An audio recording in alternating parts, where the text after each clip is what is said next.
యువగలం పాదయాత్ర మొదలుపెట్టి 2 సంవత్సరాలు పూర్తి అయిన సందర్భంగా మనం ఈ యువగలం పాదయాత్రను గుర్తు చేసుకోవాల్సిన అవసరం ఎంతైనా ఉంది.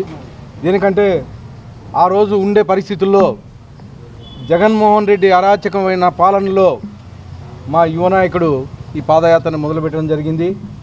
కుప్పం నియోజకవర్గంలో స్టార్ట్ చేసి దాదాపు 226 రోజులు 3132 కిలోమీటర్లు తిరిగి ఈ కేవలం పాదయాత్ర చేసి తెలుగుదేశం ప్రభుత్వాన్ని మళ్ళా అధికారంలోకి తీసుకొని రావడం కేవలం మా నారా లోకేష్ బాబు గారు అని చెప్పేసి మేము కంఠాపదంగా చెప్పడం జరుగుతుంది. దేనికంటే ఆ రోజు కుప్పం నియోజకవర్గంలో స్టార్ట్ చేస్తానే ఎక్కడ మంచి పేరు వస్తుందో, పాదయాత్ర చేస్తే ఎక్కడ మేము ఇబ్బంది పడతామని చెప్పేసి అడుగడుక్కి కనీసం బెంచీలు కానీ లేకోకుండా, ప్రచార రథం లేకోకుండా ఎన్ని ఇబ్బందులు పెట్టినా కానీ పాదయాత్రని కంటిన్యూ చేసుకుంటూ వచ్చాడు.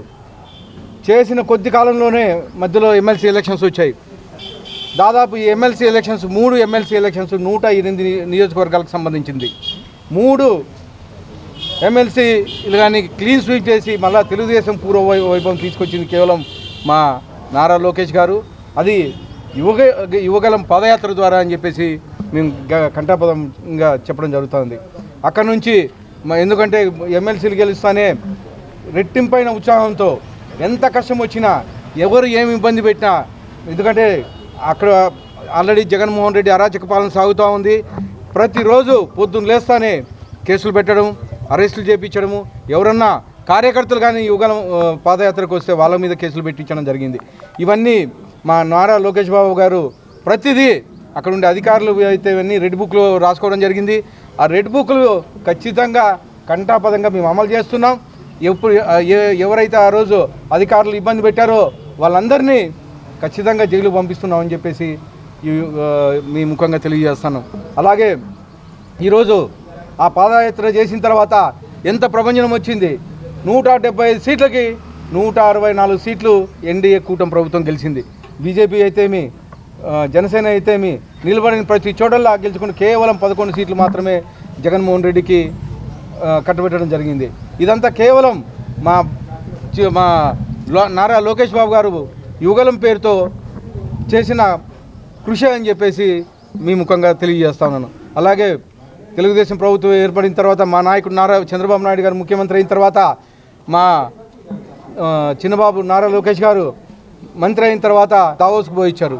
దావోస్లో -6 డిగ్రీస్ చలిలో ఎన్నో ఇండస్ట్రీస్ రాబోతున్నారు. దాదాపు 7 లక్షల కోట్ల రూపాయలు ఇన్వెస్ట్మెంట్స్ ఈరోజు రావడం జరిగింది. ఇవంతా కేవలం యువగలం పాదయాత్ర పేరుతో మా మంత్రి నారా లోకేష్ గారు చేసిన కృషి వల్లే అని చెప్పేసి తెలియజేయడం జరుగుతుంది. ఎందుకంటే మాలాంటి యువకులు పాదయాత్రలో ఆయన చూసి, ఆయన చేసే పాదయాత్ర చూసి, ఆయన కష్టం చూసి మాలాంటి వాళ్ళు కామ్గా ఉన్నోళ్ళు కానీ పునర్వైభవం తీసుకొని రావాలని చెప్పేసి మేము అంతా ముందుకు వచ్చిన దానికి, మాలాంటి యువకులకి అవకాశం కల్పించిన దానికి ప్రత్యేకంగా మా ముఖ్యమంత్రి వర్యులకు నారా లోకేష్ బాబు గారికి ధన్యవాదాలు తెలుపుకుంటూ ఈ అవకాశం ఇచ్చిన అందరికీ ధన్యవాదాలు.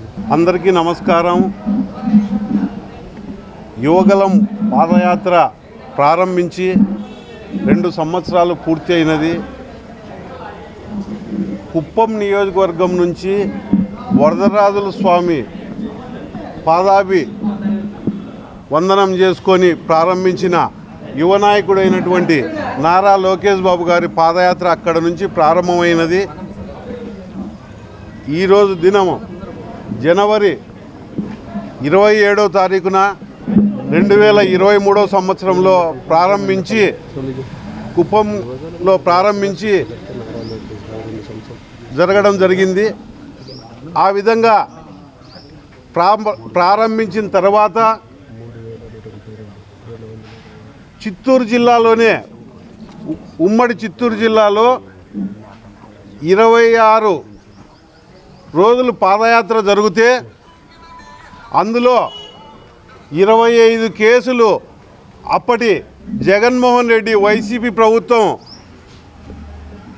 ఈ పాదయాత్ర యువగల బృందం మీద పెట్టడం జరిగింది. అందులో నారా లోకేష్ బాబు గారి పైన కూడా 3 కేసులు పెట్టడం జరిగింది.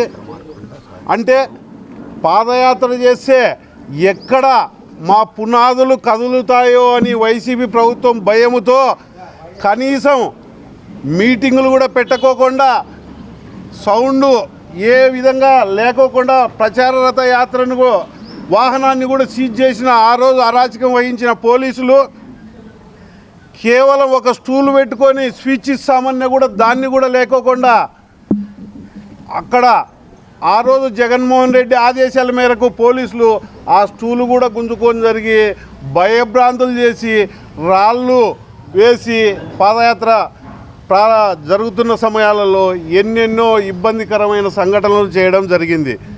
ఆ విధంగా ఎన్ని సమస్యలు వచ్చినా అధిగమించి యువనాయకుడు నారా లోకేష్ బాబు గారు యువగలం ముందుకు కొనసాగుతూ వచ్చేస్తే ప్రారంభించిన రోజు నుంచి చిత్తూరు జిల్లా దాటేలోపు 108 నియోజకవర్గాలకు సంబంధించిన ఎమ్మెల్సీ ఎలక్షన్లు జరిగితే అందులో 3 ఎమ్మెల్సీ స్థానాలు క్లీన్ స్వీప్ చేసి తెలుగుదేశం పార్టీ కైవసం చేసుకోవడం జరిగింది. అక్కడ నుంచి ఇంకా మరింత ఊపుగా ప్రజలలోనూ యువతలోనూ ఒక ఊపు రావడంతో మరింత ఉద్భుతంగా జరగడం జరిగింది. ఏ కేసులు ఏమి అడ్డు చెప్పలేని పరిస్థితికి వచ్చారు, చేతులు ఎత్తేసారు. ఇంకా వైసీపీ ఎక్కడ గత చంద్రబాబు నాయుడు ముఖ్యమంత్రిగా ఉన్నప్పుడు ఈ రాష్ట్రంలో చేసిన అభివృద్ధి కార్యక్రమాలను లోకేష్ బాబు గారు సెల్ఫీ తీసుకొని ఆయన ప్రజలకు చూపించడం జరిగింది. మా ప్రభుత్వంలో ఈ అభివృద్ధి జరిగింది చూడండి, ఈ ప్రభుత్వంలో ఈ ఎమ్మెల్యే గారు ఇది ఏమేమి అరాచకాలు చేశారని వాళ్ళను ఎండగట్టడం కూడా జరిగింది. ఇవన్నీ పోతే మొత్తం పైన 226 రోజులు పాదయాత్ర కొనసాగితే మొత్తం పూర్తిగా ఒక చంద్రబాబు నాయుడు గారు అరెస్ట్ అయినప్పుడు, అదేవిధంగా తారకరత్న గారు చనిపోయినప్పుడు తప్ప నిలుపుదల చేయడము, ఇంక ఏ ఒక్కరోజు జగన్మోహన్ రెడ్డి మాదిరి వీక్లీ హాలిడేస్ శనివారము ఆదివారము వీక్లీ హాలిడేస్ పెట్టుకొని ఆయన ఒక వినోదానికి పోయినట్లు పాదయాత్ర చేశాడు. కానీ ప్రజల కష్టాలు తెలుసుకుంటూ యువత కష్టాలు తెలుసుకుంటూ ఈ రాష్ట్రాన్ని అభివృద్ధి పదంలో నడపాలంటే ఏమి చేయాలని నారా లోకేష్ బాబు గారు అన్ని విధాలా ఆలోచించి ముందుకు పోవడం జరిగింది.